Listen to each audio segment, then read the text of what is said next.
Hello po sa inyong lahat. Itago nyo na lang po ako sa pangalang Raymond. Nagsimula ang lahat sa isang gabing wala akong magawa. Mahilig talaga ako sa mga antikong bagay, lalo na sa mga sculpture. Habang nag-i-scroll ako sa isang online shopping app, pumukaw sa aking atensyon ng kakaibang sculpture. Ito ay isang nakayukong anghel na may takip na muka gamit ang dalawang kamay nito. Weeping Angel, yan ang tawag sa ganoong disenyo. Pero kakaiba ito. Ang pakpak niya ay hindi grande at malapad. Sa halip ay tila mga tuyong sanga ng puno na magkakapatong. Ang katawan niya ay balingkinitan. Halos butot balat na nga kung titingnan nito. Ang mga kamay nito na tumatakip sa kanyang muka ay tila nagdarasal o nagmamakaawa. At sa pagitan ng mga daliri ay may siwang na parabang sumisilip siya. Ayon sa description, ito raw ay isang morning syrup na gawa noong 18th century. Ang seller na may username na Relic Hunter ay sinasabing nakuha daw ito mula sa isang lumang bahay sa probinsya na Ginibana. Medyo may kamahalan nga ang presyo, pero dahil gustong gusto ko talaga ang disenyo nito, ay hindi na ako nagdalawang isip pa na bilhin ito. Pagkalipas ng isang linggo, sa wakas, dumating na din ang package. Excited akong buksan to. Nakabalot ito sa lumang dyaryo at bubble wrap. Nang tanggalin ko ang balot, bumungad sa akin ang amoy ng isang lumang kahoy at medyo amoy lupa din ito. Hindi ko na lang masyadong pinansin ang amoy nito. Mas detalyado pala at mas nakakakilabot pala ito sa personal. Inilagay ko siya sa isang sulok ng sala ko, sa tabi ng bintana. Sa unang tingin, para lang siyang isang ordinaryong palamuti. Sa unang gabi, maayos pa naman at wala pang kakaiba. Pero nang sumunod na mga araw, napatingin ako sa nabili kong sculpture. Para yatang bahagyang lumaki ang siwang sa pagitan ng mga daliri ng anghel. Napaisip tuloy ako kung ganito ba talaga ito nung nabili ko o ano. Binaliwala ko na lang ito dahil nagmamadali na din ako sa pagpasok ko sa trabaho ng araw na yon. Pero habang tumatagal ay may mga pangyayari na hindi ko maipaliwanag. Minsan ay nakakadinig ako ng isang kaluskos mula sa lugar kung saan ko ipinuwesto ang sculpture na anghel. Parang tunog ng tuyong dahon na natatapakan. Nang tingnan ko ito, ay wala namang kakaiba. Malinis naman at wala namang dahon sa paligid nito. Isang gabi, habang nanonood ako ng TV, bigla nag-brownout. Madalas itong mangyari sa lugar namin, kaya kinuha ko ang cellphone ko para gamitin ang flashlight. Papunta na sana ako ng aking kwarto nang matapat ang flashlight ng cellphone ko sa anghel na yon. Napahinto ako ng paghinga. Ang mga kamay nito ay hindi na magkadikit. Bahagya ng nakaawang. Sapat lang para makita ang isang maliit na bahagi ng mukha nito sa loob. Isang mata. Isang mata na gawa sa kahoy. Pero parang nakatingin sa akin. Nang kumurap ang aking mga mata, ay eksakto namang bumalik ang kuryente. Nang tingnan ko muli ang anghel, bumalik naman ito sa dati na magkadikit ang mga kamay na parang nagdarasal. Kinabahan na ako, kaya sinubukan kong kontakin ang seller. Pero hindi ko na mahanap ang kanyang account. Mukhang deactivated na ata. Nagsimula akong mag-research, ngunit halos lahat wala akong makitang may kaugnayan sa eksaktong disenyo ng anghel na ito. Lalong lumala ang mga bagay. Tuwing gabi, nakakadinig ako ng mga yabag mula sa second floor ng bahay ko, kahit mag-isa lang naman ako. Nung minsan nagaling akong trabaho, ay nadatnan ko ang bahay na puno ng usok sa loob. Nataranta pa nga ako dahil akala ko ay may nasusunog na. Pero hindi naman amoy nasusunog ito. Bagkus ang usok nito ay nakakapagtakang mabango. Hindi ko maipaliwanag yung amoy. Basta ang alam ko, Wala pa akong naaamoy na tulad nito sa buong buhay ko. At ang isa pa ay ang paulit-ulit kong panaginip na nasa madilim na lugar ako at may isang nilalang, pero hindi ko siya nakikita sa panaginip ko, pero alam ko na hinahabol niya ako.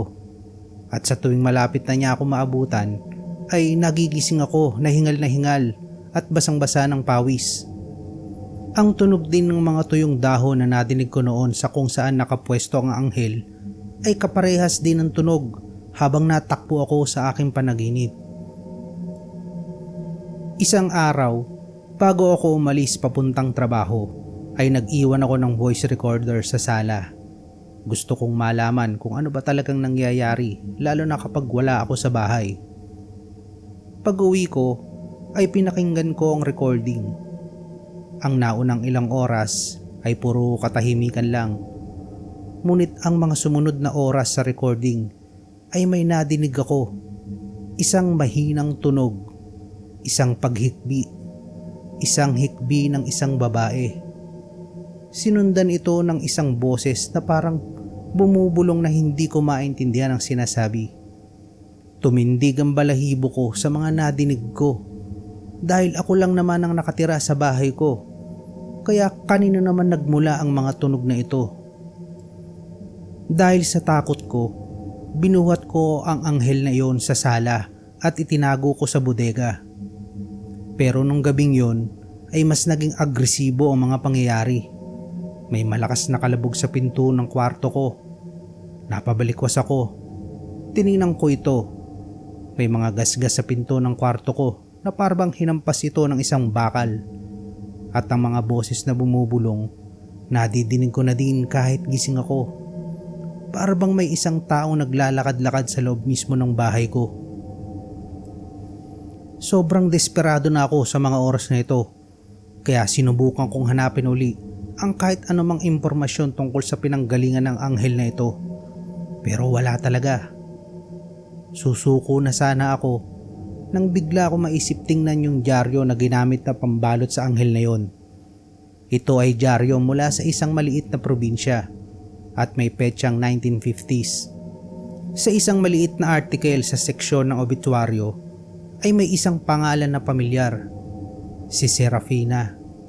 Isang batang babae na nawala sa isang kalapit na gubat at hindi na natagpuan.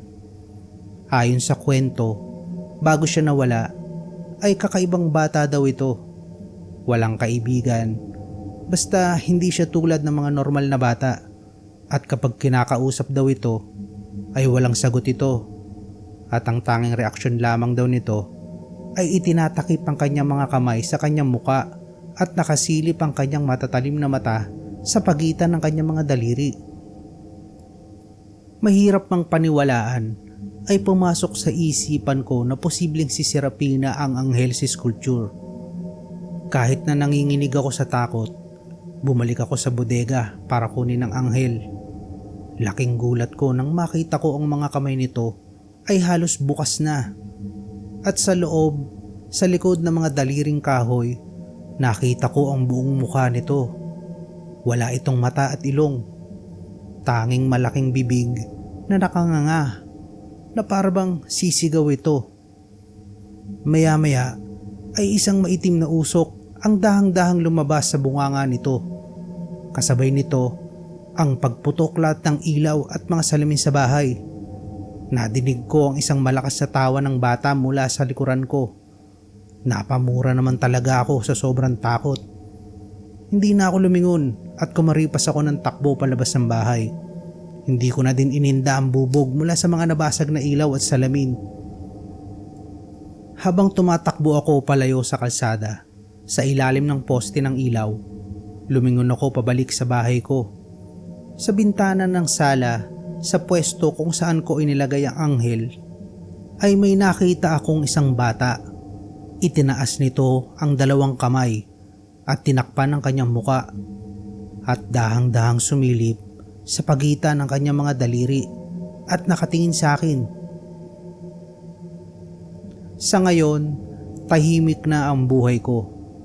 Nakatira na ako sa ibang bansa at ang bahay na yon, ibinenta ko. kasama pati lahat ng gamit, pati ang demonyo na anghel na yon. Hanggang ngayon ay hindi ko na alam kung ano na ang nangyari sa nakabili ng bahay ko na yon.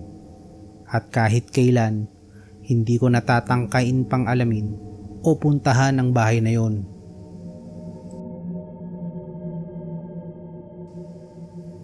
Hello po sa lahat. Tawagin niyo na lang po ako sa pangalang Ronald. Mahilig ako sa luma o antigo mga bagay. Bawat isa ay may kanya-kanyang istorya o lihim ang mga ito. Kaya naman ito ang nakahiligan ko. Madalas akong mag-browse sa mga online marketplace para maghanap ng mga hidden gems. Mga antigong gamit na pwede kong idagdag sa koleksyon ko.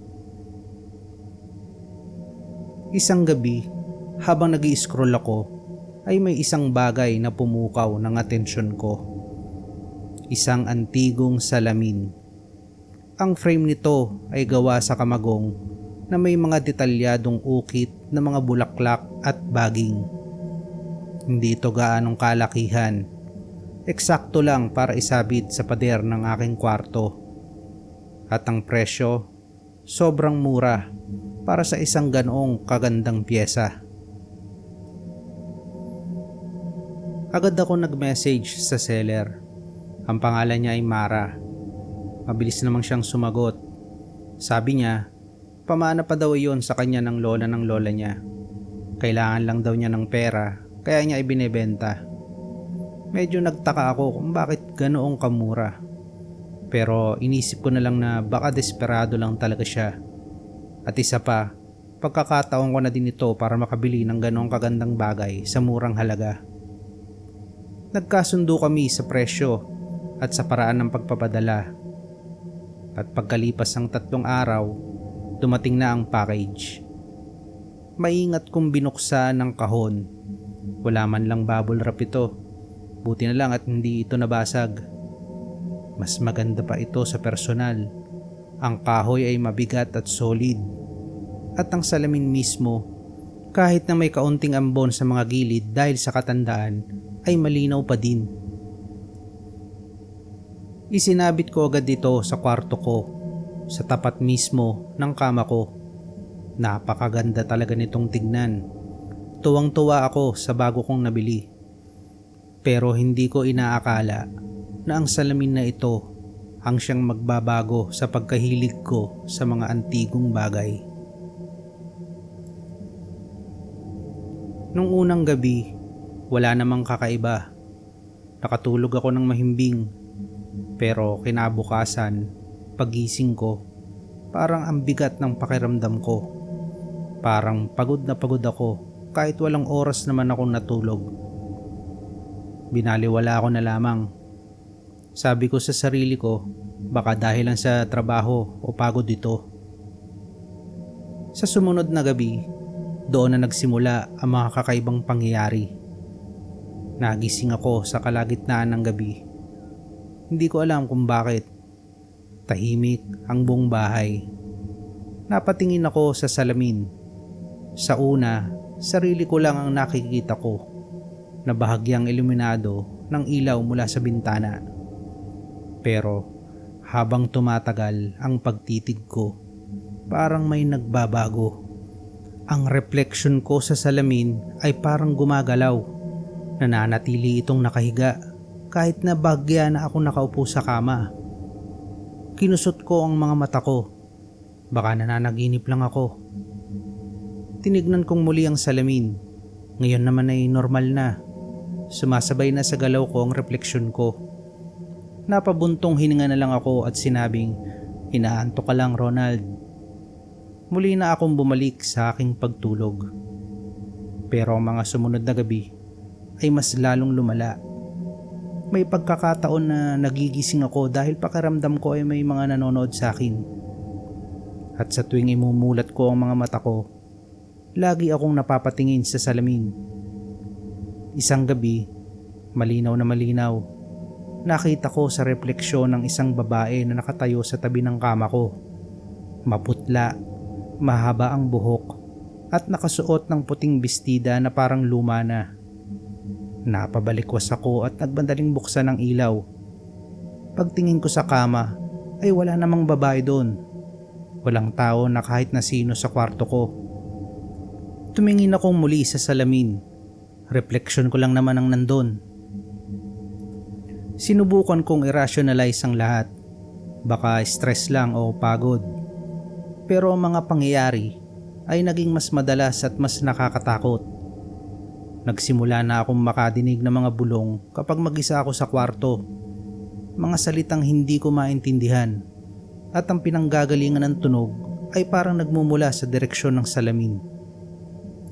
Isang araw, pag-uwi ko galing sa trabaho, napansin kong may gasgas sa braso ko na wala namang kaninang umaga. 3 mahahabang linya, parang kinalmot. Doon na ako kinabahan ng todo. Wala akong natatandaan na maaaring maging sanhi ng sugat na ito. Pumasok ako sa kwarto para tingnan ng salamin. Pakiramdam ko ay tinatawanan ako nito. Dahil hindi ako mapakali at sa takot na din, nag-research ako online. Hinahanap ko ang pangalan ng seller, si Mara. Pero ang profile niya, deactivated na. Sinubukan kong hanapin ang anumang impormasyon tungkol sa antigong salamin na ito. Pero wala akong makitang kapareho. Para bang ang salamin na ito ay nag-iisa lang sa mundo. Isang gabi, hindi ako natulog. Binantayan ko talaga ang salamin. Ilang oras akong nakatitig dito. Hanggang sa ang refleksyon ko ay dahang-dahang umiti. Pero hindi naman ako nakangiti. Nanlaki ang mga mata ko sa takot. Pero ang imahe ko sa salamin ay may isang malademonyong ngiti sa labi. Dahan-dahan itong umupo mula sa pagkakahiga at pagkatapos ay tumayo ito at nagsimulang maglakad palapit sa salamin hanggang sa ang mukha na lang nito ang nakikita ko. Nakadikit na parang gusto nitong lumabas ng salamin. Sa sobrang takot ko, tumakbo ako palabas ng kwarto at nilak ko ang pinto. Natulog ako sa sofa ng gabi na yon. Kinabukasan, nagpasya akong tanggalin na ang salamin. Hindi ko ito kayang ibenta sa iba. Ayokong maranasan nila ang naranasan ko. Kaya napagdesisyonan kong basagin na lamang ito. Kumuha ako ng martilyo at pumasok sa kwarto. Pero pagpasok ko, wala na ang salamin sa pader. Malinis ang pader. Wala man lang bakas ng pako na pinagsabitan ko. Nagulat ako. Hinanap ko sa buong kwarto, sa ilalim ng kama, sa loob ng cabinet, pero wala. Naglaho na lang ito na parang bula. Ilang araw din akong hindi mapakali. Iniisip ko pa din na kung paano nawala ang salamin at saan ito napunta. Unti-unti naman bumalik ang lahat sa normal. Nawala ang mga bulong at nakakatulog na ako ng mahimbing. Nawala na din ang pakiramdam na parang may nanonood sa akin. Akala ko tapos na ang lahat. Pero makalipas ang 1 buwan, sa katahimikan ng gabi, habang nag-i-scroll na naman ako sa online marketplace dahil sa nakagawian na nga, may isang post na nakakuha ng atensyon ko. Isang pamilyar na larawan. Ang antigong salamin. Parehas ito ng nabili kong salamin. Pero ang nakapagpatindig ng balahibo ko ay hindi ang salamin. Ito ay ang seller. Iba ang pangalan niya. Pero ang profile picture niya ay isang babaeng maputla, mahaba ang buhok at nakasuot ng bestida. Kamukha ng babae nagpakita sa akin nung nasa akin pang salamin na yon. Napitiwan ko ang cellphone ko. Habang pinupulot ko to, napatingin ako sa madilim na screen ng cellphone ko. At doon, sa ibabaw ng sarili kong refleksyon, panandalian kong nakita ang isang malademonyong ngiti ng babae nagpakita sa akin noon. Mula noon, hindi na ako bumili ng kahit anong second hand online, lalo na yung mga antigong gamit. At sa tuwing mapapatingin ako sa anumang salamin, hindi ko pa ding maiwasang maisip na refleksyon ko lang bang makikita ko o baka muli kong makita yung babae sa salamin.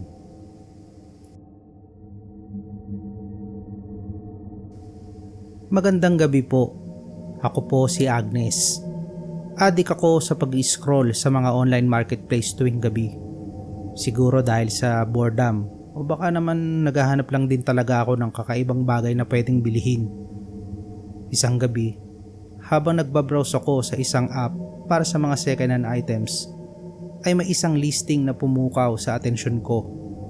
Isang vintage na manika. Hindi siya yung isang typical na manikang pambata na makikita mo lang sa mga department store. Luma na siya. Gawa sa porselana ang ulo, kamay at paa nito.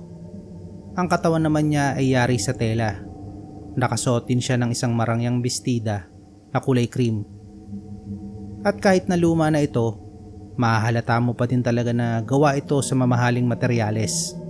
Ang buhok niya ay kulot na itim at ang mga mata niya ay gawa sa salamin na kulay asul na parang dagat sa dilim. Nakaupo din siya sa isang maliit na upuang kahoy sa larawan at ang pangalan ng listing, Clara. Magugulat ka naman talaga sa presyo nito dahil sobrang mura. Halos libre na nga kung iisipin mo. Ang description nito ay simple lang. Vintage doll for sale, needs a new home. Meron din isang review lang mula sa isang buyer, 5 star. Pero ang comment ay isang salita lang, perfect. Medyo nagtaka din ako kung bakit sobrang mura nito. Pero naisip ko baka swerte lang talaga ako. Hindi na ako nagdalawang isip pa. Binili ko agad ito. Pagkalipas ng ilang araw, dumating na din ang package. Maingat itong nakabalot sa isang lumang kahon. Nang buksan ko ang package, nandoon si Clara. Nakaupo siya sa isang maliit na silya. Eksakto tulad ng nasa litrato. Inilabas ko siya at inilagay ko sa ibabaw ng aking aparador sa kwarto. Mula doon, kitang-kita niya ang buong silid, lalo na ang kama ko. Sa unang gabi, wala namang kakaiba. Pero kinabukasan, pagising ko, napansin kong bahagyang nakatagilid ata ang ulo ni Clara. Para bang nakatingin siya sa bintana. Pero binaliwala ko to.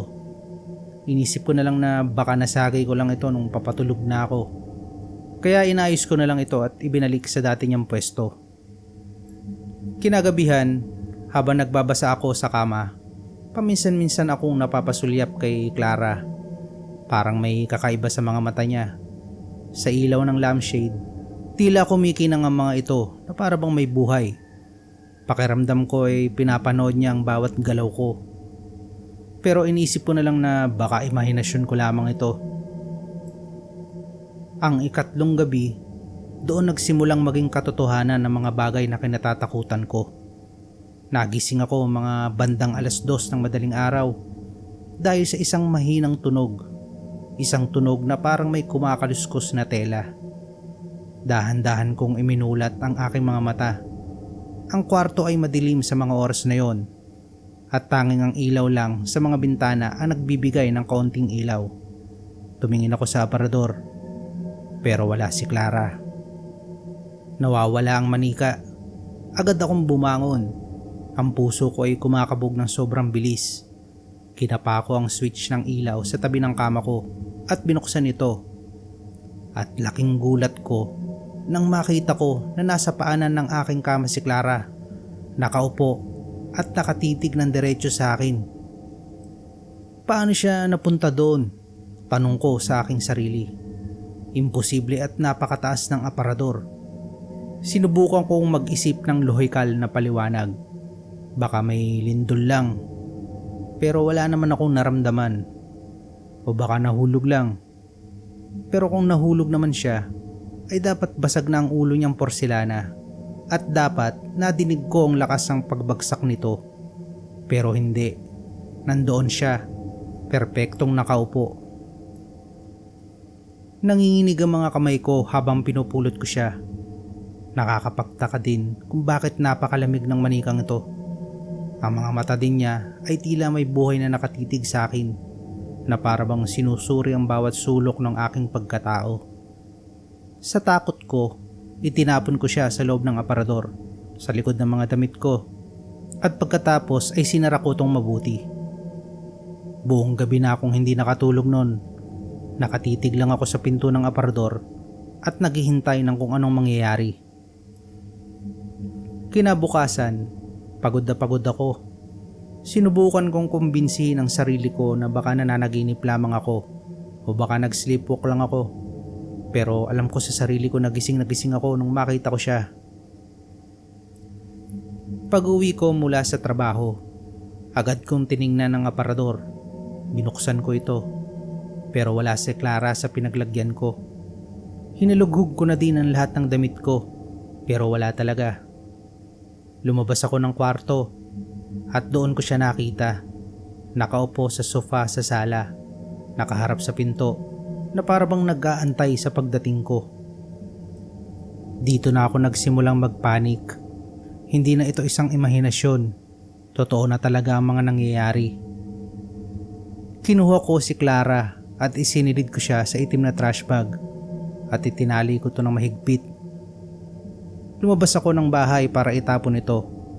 Pagkalagay ko sa basurahan kay Clara, ay biglang may malamig na hangin dumampi sa batok ko.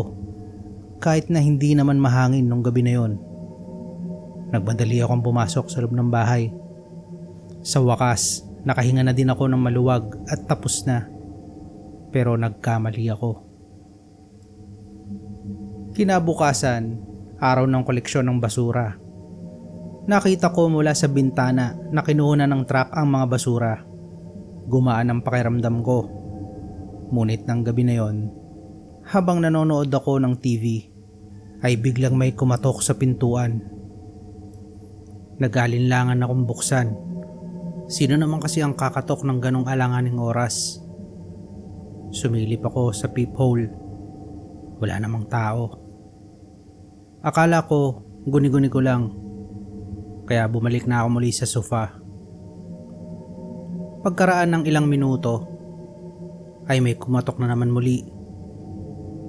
Kahit kinakabahan ay dahan-dahan akong lumapit sa pinto. Sumigaw ako, "Sino yan?" Pero walang sumagot. Hinawakan ko ang doorknob. Malamig ito.